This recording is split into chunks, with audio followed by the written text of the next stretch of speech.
Урматтуу депутаттар, урматтуу өкмөттүн өкүлдөрү, атайын эки фракциянын жыйыны чогулуп, Эдил Жолдубаевич 15 мүнөт отуруп кетип калгандыгы бул кандай түшүнүксүз болот дейм да.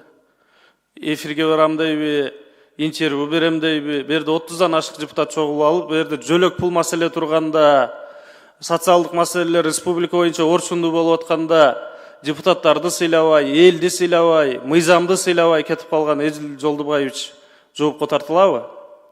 Өкмөттүн эрке баласы болду го бул. Бүт баары Эдил Жолдубаевичка суроо беребиз деп отурушат азыр. 20-дан ашык депутат жазылып. Биз ушул фракциянын жыйынын өткөрүүнүн алдында жуманын башталышында эле ошол кабинет министринин төрагасынын орун басары Эдил Жолдубаевич Байсалов менен сүйлөшүп, анын 10-до жыйыны бар экен, 12-ге деп жылдырып, сүйлөшүүнүн негизинде бүгүнкү жыйынды баштаганбызды. Анан бул жерде урматтуу депутаттарыбыз дагы ар кандай айтып атат. Мына азыр Эдил Жолдубаевич түз эфирде жыйынын өтүп атат 12-де деп, ал 12-ге жылдырганды. Ошондуктан бул жерде ошол эле мына эмгек социалдык камсыздоо министри отурат, анын орун басарлары, ошол өкмөт мүчөлөрү отурат. Ошолорго суроолорду берип, эми бирөөнү жамандап, бирөөнү мындай кылыш керек, мындай жоопко тартыш керек дегенибиз дагы туура эмес, урматтуу депутаттар.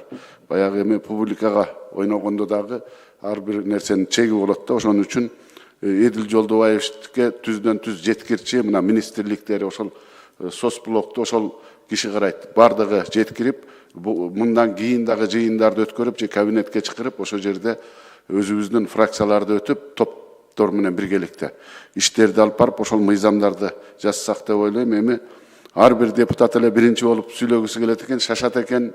Эми ар бир депутат ошол элдин шайлоосунан өтүп, элдин добушун алып, эл үчүн кызмат кылабыз, эл үчүн мыйзам жазабыз деп келгенбиз. Ошондуктан бүгүнкү күнү иш күн, шашпаңыздар.